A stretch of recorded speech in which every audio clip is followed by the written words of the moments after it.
São Paulo ajusta detalhes por chegada de Alan, vamos falar muito sobre isso. Tricolor marca reunião para acertar acordo de renovação de contrato. Vamos falar sobre isso e várias e outras notícias do nosso querido Tricolor paulista. Vambora aí para mais um vídeo. Quarta-feira, segundo vídeo aí do dia, né, meu parceiro? Vambora aí para as notícias do São Paulo. O Tricolor aí se preparando para poder fazer a sua estreia no Paulistão, que é domingo, tá chegando, né? Hoje é quarta-feira. Menos de uma semaninha aí pro São Paulo fazer a sua estreia em 2026 contra a equipe do Mirassol. Jogo difícil, complicado, né? Mas é isso, tá? E o São Paulo segue aí na sua preparação, rapaziada. Olha aí. O elenco do São Paulo foi a campo na manhã desta segunda-feira no CT de Cotia, de olho na estreia do Campeonato Paulista, contra o Mirassol, que acontece no dia 11 de janeiro. As atividades do dia começaram com exercícios de fortalecimento muscular no gramado, comandado pelos preparadores físicos, e logo após esse trabalho, os atletas foram divididos em 4 times para um treino de enfrentamento em espaço reduzido. Enquanto 2 equipes se enfrentavam, as outras 2 realizavam uma corrida intermitente com a preparação física, tá? Esses aí foram, as atividades que o time do São Paulo fez na manhã, tá? Pela manhã aí. À tarde, novamente em Cotia, o técnico Renan Crespo vai comandar o novo treino para concluir a segunda-feira de atividades em 2 períodos do elenco são paulino. Até então, as atividades foram de manhã e à tarde vai ter, né, cara, o segundo período desse treino do São Paulo, né?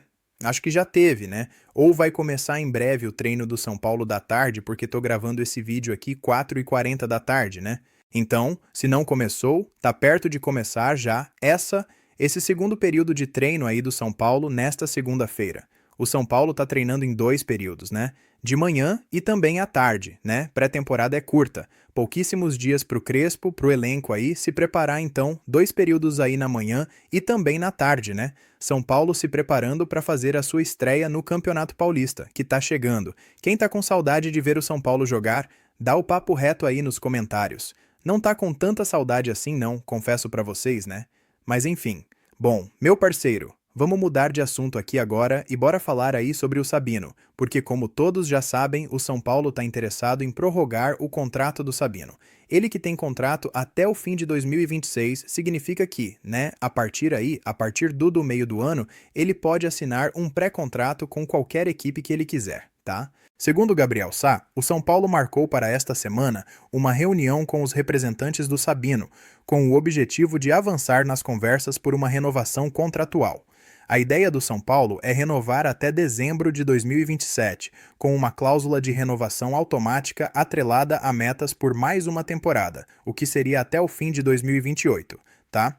Então, o São Paulo quer aí uma renovação até o fim de 27, mais um aninho, e vai ter algumas metas. Caso ele bata essas metas, renova automaticamente até o fim de 28, tá? Essa é a ideia do São Paulo em relação à renovação contratual do zagueiro Sabino, né? Assim, rapaz, eu vi tem gente reclamando, mas cara, sendo bem sincero pra vocês, no contexto atual, o Sabino querendo ou não, né? A gente pode gostar ou não, eu não sou muito fã do Sabino.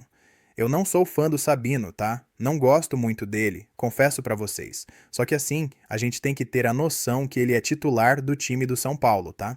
É claro que o São Paulo, nas condições ideais que deveria estar, o Sabino nem ia estar na Leco, isso é verdade. Agora, a gente tem que pegar o que é hoje, o recorte da realidade. A realidade é que ele é titular do São Paulo.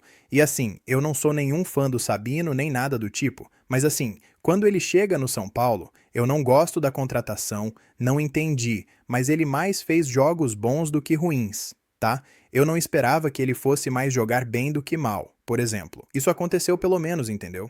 Então, tipo assim, um jogador que mais joga mal que bem, e ele é titular do time, é até natural aí o São Paulo querer renovar com o jogador. O São Paulo renovou o contrato do Andrei sem nenhuma explicação, né? Ainda mais de um jogador que é titular do time, que o Crespo gosta, né? Então, assim, acho que é um caminho natural, como eu falei. Tá, não sou fã dele, nada do tipo, mas olhando o contexto, a realidade atual, é algo natural, entendeu? É algo natural aí. Ele tem contrato até o fim de 26, né? Que é até o fim dessa temporada. Acho que renova por mais um ano só até 27, tá bom demais. Aí, se ele for bem, né, bater essas metas aí depois vai ter uma renovação automática e vai até o fim de 28. Hã? Enfim, não um zagueiro aí. O zagueiro ele tem seus altos e baixos. Sabe que não é aquele cara que você confia, pô, esse cara que eu confio que não sei o quê? Não é, né? Mas ele é titular do time e o Crespo gosta dele. Então o caminho natural é haver aí uma renovação contratual que deve acontecer. Tendência que aconteça aí, né? Uma renovação com o zagueiro Sabino, né? Enfim, se aprova ou não aprova. Dá o papo reto aí nos comentários, tá bom? Vamos lá, vamos seguindo aqui. Bora falar aí sobre o Alan. Tá aqui aí o volante da equipe do Flamengo. O São Paulo tá interessado. Vamos lá, ó. Informação do Gabriel Sá. O São Paulo abre a semana priorizando as tratativas pelo volante Alan do Flamengo. O tricolor paulista já iniciou conversas com o staff de Alan e recebeu a sinalização positiva para seguir adiante. Apesar desse avanço nas tratativas com o atleta, o Flamengo ainda não deu um retorno oficial. Tá, então, o São Paulo já tinha conversado com, com o staff do jogador, gostou, deu o sinal positivo para avançar, que ele topa vir jogar no São Paulo. O próprio André Hernandes falou que o jogador estava impressionando, né? E o seu staff já para acelerar essa negociação para ele vir para o São Paulo.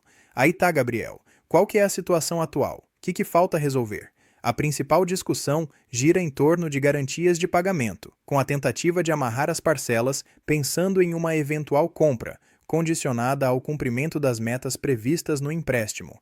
Internamente, o Flamengo trata esse modelo como prática de mercado para evitar calote. Tá.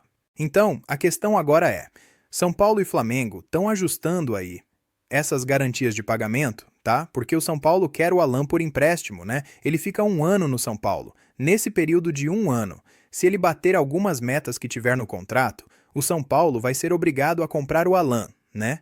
E se for obrigado a comprar, o Flamengo quer aí garantias de pagamento, que o São Paulo vai pagar.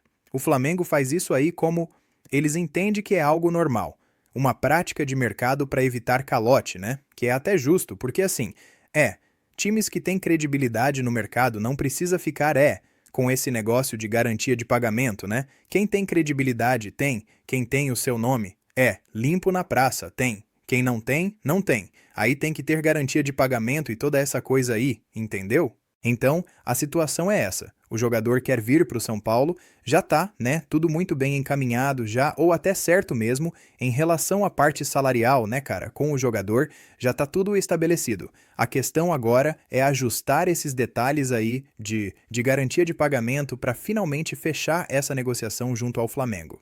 A prioridade do São Paulo no momento é o Alan. Tá, é o Alan. Ele já saiu várias informações que a gente repercutiu aqui, que o São Paulo gosta muito dele, né? Que eles entendem que é um ótimo jogador, que vai chegar para agregar tanto tecnicamente como líder também, né?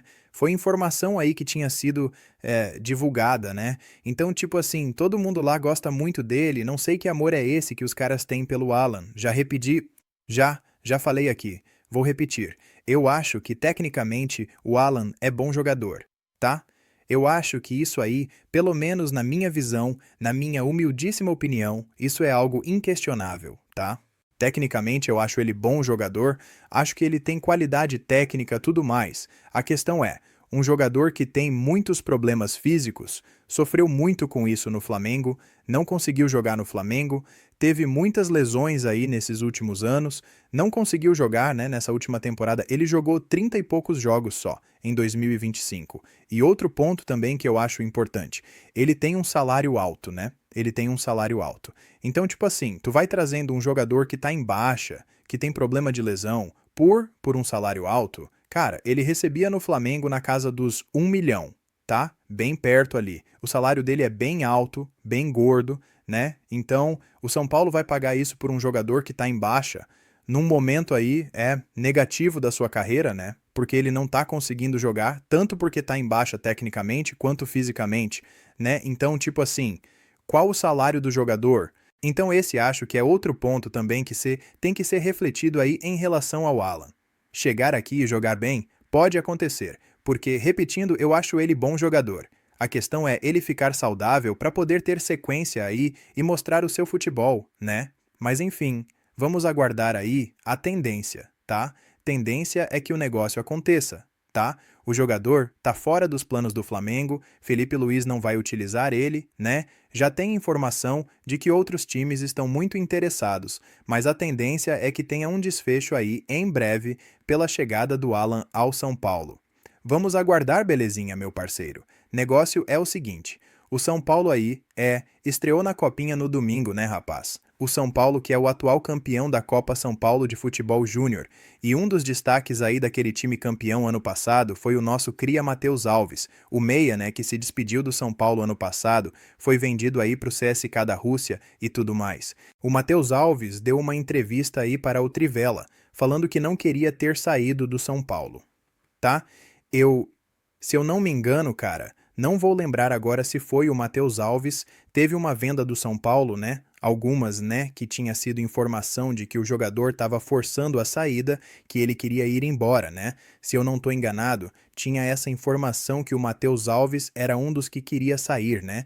E nas entrevistas aqui, ele fala que ele queria ter ficado mais tempo no São Paulo. Abre aspas. A gente está ali no clube em que a gente cresceu para ser transferido. O sonho de todo menino é ir para a Europa, mas naquele momento eu achei que eu ia ficar mais. Eu queria ficar mais tempo. Ia ser mais importante para mim também.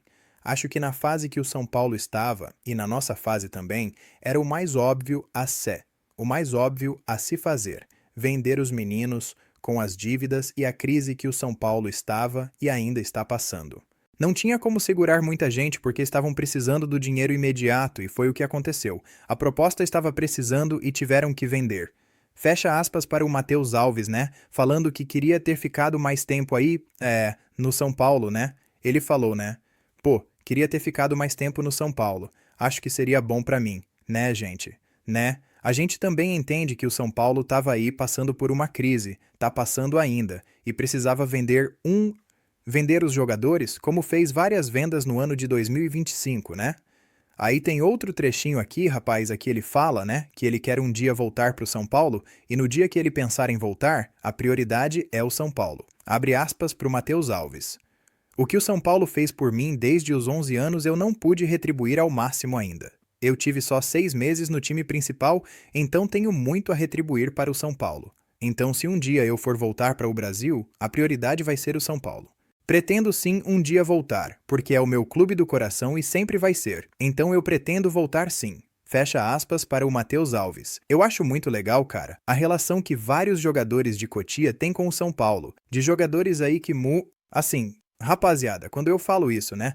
Óbvio que não dá pra romantizar tudo, né? Porque tem jogador que tem identificação nenhum clube. O cara só quer ganhar o dinheiro dele, de jogar o futebol dele, construir a carreira dele, tá tudo certo. Mas tem jogadores também, ainda existe esses jogadores, né, cara, que torce pelo clube, né, cara, que cresceu torcendo pra esse time. Tem jogadores da base do São Paulo que eram de arquibancada, né, que, pô, tem vídeo dos garotos na arquibancada vendo o jogo, aí cresceu, aí foi jogar da base, subiu pro time de cima, que tem esse amor, essa relação com o São Paulo, né? O Lucas, por exemplo, cara, sempre teve uma relação muito bacana com o São Paulo por ser um cria de Cotia, entendeu? O Antony, por exemplo, cara, tem vídeo do Antony Naná no Morumbi torcendo pelo São Paulo, velho, entendeu?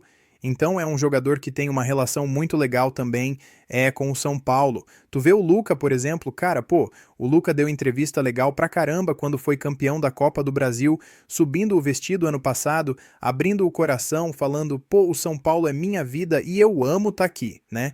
Tu vê que o que o garoto fala é de verdade, né? Que, tipo assim, que além da parte da carreira, do dinheiro, da parte profissional, tem ali algo que é de coração, uma relação afetiva que é bem legal. Isso é muito legal quando a gente vê esse tipo de coisa. E o Matheus Alves parece ter isso também, né?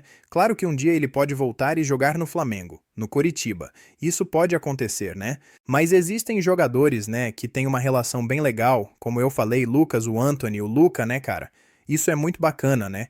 Isso é muito legal quando tem essa relação. Aí pode ser que um dia ele não volte pro São Paulo e que volte pro time, como eu falei, mas, cara, tem jogadores que têm uma identificação, né, que é bem legal, né, que é bem legal. Eu admiro muito esse tipo de coisa aí, porque eu acho muito bacana, muito legal mesmo. Tomara que um dia ele volte, tenha todo o sucesso do mundo na Europa, jogue pra cacete lá e que um dia volte pro São Paulo pra jogar mais tempo aí, né, conquistar títulos, quem sabe um dia, né, quando ele voltar aí e tudo mais, tá bom? Rapaziada, vamos lá, ó.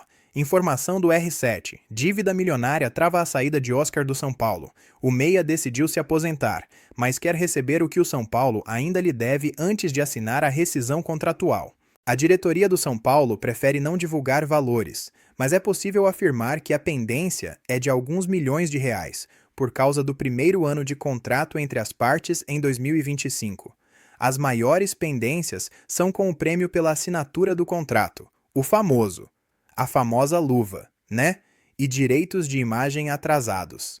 Então, o São Paulo tá aí conversando com o Oscar para rescindir o contrato, né? O Oscar vai se aposentar, mas o São Paulo tem que acertar o que deve para ele. A informação que saiu foi, o Oscar vai abrir mão do que tem para receber em 26 e 27, mas ele quer receber o que está atrasado, justo, né? Tá atrasado aí direitos de imagem, o São Paulo tá devendo, né? Sempre deveu essa gestão desde que chegou e deve também luvas para o jogador, né? E como o R7 botou aqui, o São Paulo deve, não foi divulgado os valores, mas 10 milhões. O cara ficou um ano no São Paulo. Um ano no São Paulo e o São Paulo já conseguiu dever bilhões e milhões pro cara. É uma diretoria assim que dá nojo, né, cara? Que esses caras incompetentes, nojentos, é quem fica na gestão do São Paulo. Bizarro, mano. Bizarro. Meu parceiro, dá aquela moralzinha, se inscreve no canal deixando seu like. Valeu, tamo junto e saudações tricolores.